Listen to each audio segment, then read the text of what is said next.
Chapter 31. Haarlem. Haarlem, whither 3 days ago we conducted our gentle reader, and whither we request him to follow us once more in the footsteps of the prisoner, is a pleasant city, which justly prides itself on being one of the most shady in all the Netherlands. While other towns boast of the magnificence of their arsenals and dockyards, and the splendour of their shops and markets, Haarlem's claims to fame rest upon her superiority to all other provincial cities in the number and beauty of her spreading elms, graceful poplars, and more than all, upon her pleasant walks, shaded by the lovely arches of magnificent oaks, lindens, and chestnuts. Haarlem, just as her neighbour Leyden became the centre of science, and her queen Amsterdam that of culture, Haarlem preferred to be the agricultural, or more strictly speaking, the horticultural metropolis. In fact,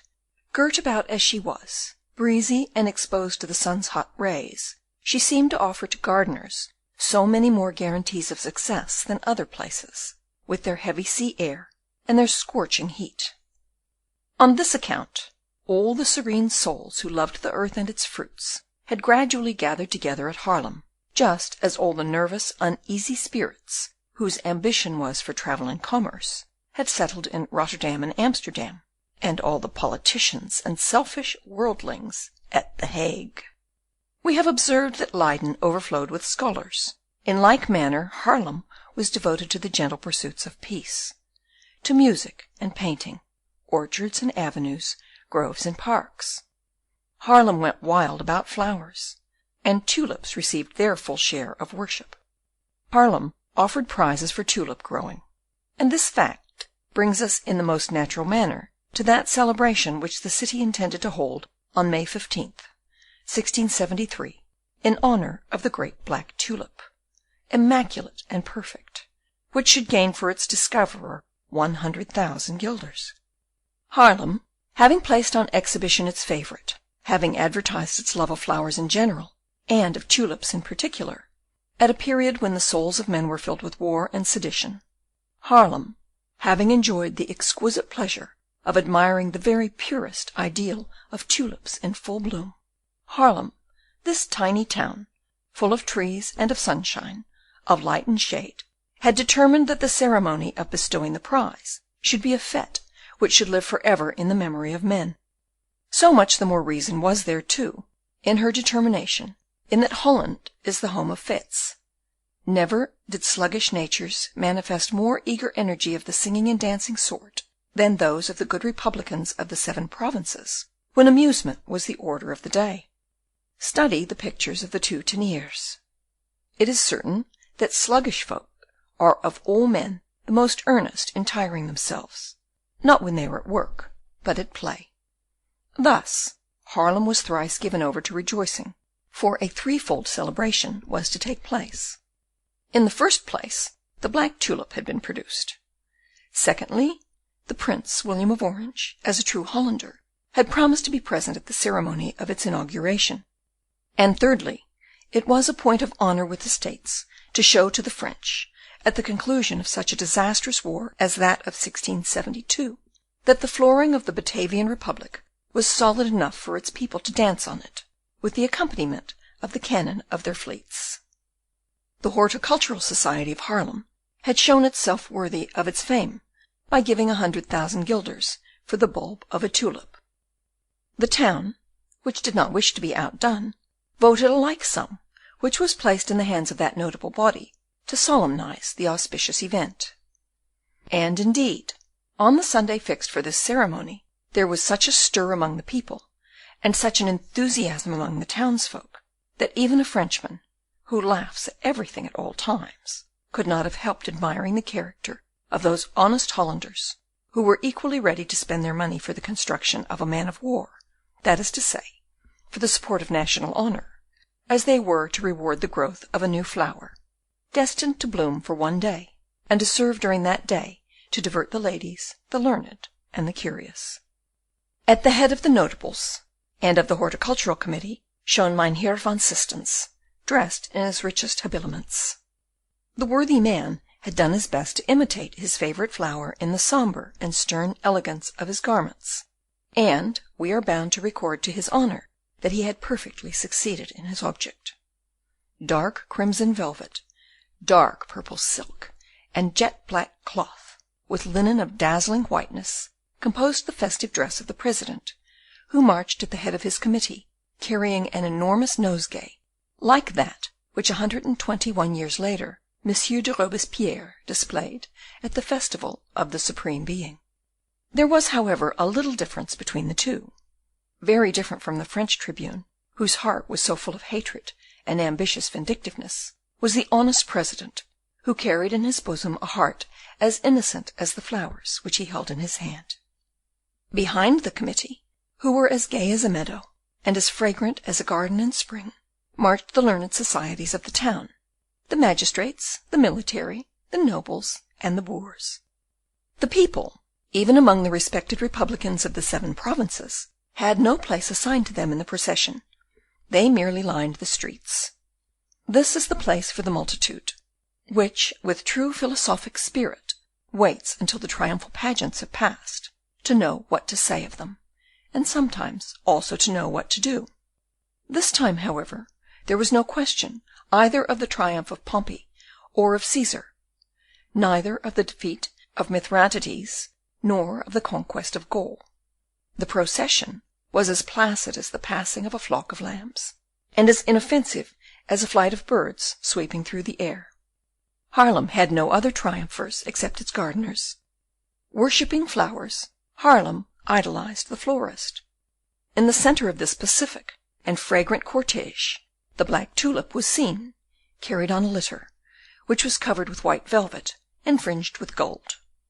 The handles of the litter were supported by 4 men, who were from time to time relieved by fresh relays, even as the bearers of Mother Cybele used to take turn and turn about at Rome in the ancient days, when she was brought from Etruria to the eternal city, amid the blare of trumpets and the worship of a whole nation.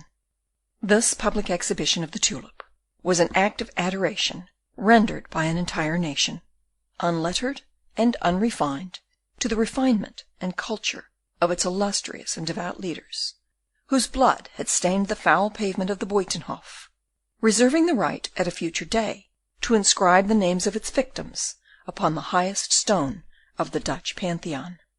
It was arranged that the Prince Stadtholder himself should give the prize of 100,000 guilders, which interested the people at large, and it was thought that perhaps he would make a speech which interested more particularly his friends and enemies. For, in the most insignificant words of men of political importance, their friends and their opponents always endeavour to detect, and hence think they can interpret, something of their true thoughts, as if your true politician's hat were not a bushel under which he always hides his light. At length, the great and long-expected day, May 15, 1673, arrived, and all Haarlem, swelled by her neighbours, was gathered in the beautiful tree-lined streets,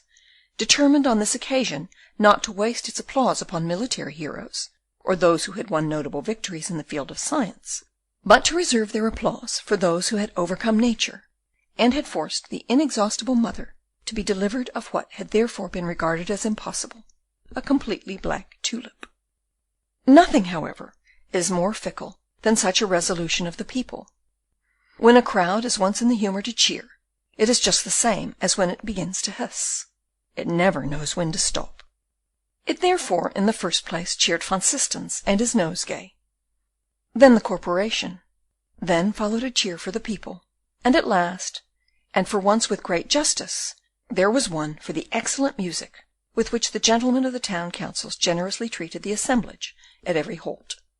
Every eye was looking eagerly for the heroine of the festival, that is to say, the black tulip, and for its hero, in the person of the one who had grown it. In case this hero should make his appearance after the address we have seen worthy Van Systens at work on so conscientiously, he would not fail to make as much of a sensation as the Stadtholder himself. But the interest of the day's proceedings for us is centred neither in the learned discourse of our friend Van Systens, however eloquent it might be, nor in the young dandies, resplendent in their Sunday clothes and munching their heavy cakes, nor in the poor young peasants, gnawing smoked eels as if they were sticks of vanilla sweetmeat. Neither is our interest in the lovely Dutch girls, with red cheeks and ivory bosoms, nor in the fat round mynheers, who have never left their homes before, nor in the sallow, thin travellers from Ceylon or Java, nor in the thirsty crowds who quenched their thirst with pickled cucumbers. No, so far as we are concerned, the real interest of the situation, the fascinating, dramatic interest, is not to be found here. Our interest is in a smiling, sparkling face to be seen amid the members of the Horticultural Committee, in the person with a flower in his belt, combed and brushed, and all clad in scarlet, a colour which makes his black hair and yellow skin stand out in violent contrast. This hero, radiant with rapturous joy, who had the distinguished honour of making the people forget the speech of Van Systens, and even the presence of the Stadtholder, was Isaac Boxtel, who saw, carried on his right before him, the black tulip, his pretended daughter, and on his left, in a large purse, the 100,000 guilders in glittering gold pieces, towards which he was constantly squinting, fearful of losing sight of them for one moment. Now and then Boxtel quickened his step to rub elbows for a moment with Van Systens. He borrowed a little importance from everybody to make a kind of false importance for himself, as he had stolen Rosa's tulip to effect his own glory, and thereby make his fortune. Another quarter of an hour, and the prince will arrive, and the procession will halt for the last time. After the tulip is placed on its throne, the prince, yielding precedence to this rival for the popular adoration, will take a magnificently emblazoned parchment, on which is written the name of the grower, and his highness, in a loud and audible tone, will proclaim him to be the discoverer of a wonder that Holland, by the instrumentality of him, Boxtel, has forced nature to produce, a black flower, which shall henceforth be called Tulipa nigra Boxtelia. From time to time, however, Boxtel withdrew his eyes for a moment from the tulip and the purse, timidly looking among the crowd, for more than anything he dreaded to descry there the pale face of the pretty Frisian girl. She would have been a spectre spoiling the joy of the festival for him, just as Banquo's ghost did that of Macbeth. And yet, if the truth must be told, this wretch, who had stolen what was the boast of man and the dowry of a woman, did not consider himself as a thief. He had so intently watched this tulip, followed it so eagerly from the drawer in Cornelius's dry room to the scaffold of the Buitenhof, and from the scaffold to the fortress of Loevestein. He had seen it bud and grow in Rosa's window, and so often warmed the air round it with his breath, that he felt as if no one had a better right to call himself its producer than he had. And anyone who would now take the black tulip from him would have appeared to him as a thief. Yet he did not perceive Rosa. His joy, therefore, was not spoiled. In the centre of a circle of magnificent trees, which were decorated with garlands and inscriptions, the procession halted, amidst the sounds of lively music, and the young damsels of Haarlem made their appearance to escort the tulip to the raised seat which it was to occupy on the platform, by the side of the gilded chair of his Highness the Stadtholder. And the proud tulip, raised on its pedestal, soon overlooked the assembled crowd of people, who clapped their hands and made the old town of Haarlem re-echo with their tremendous cheers. End of chapter 31.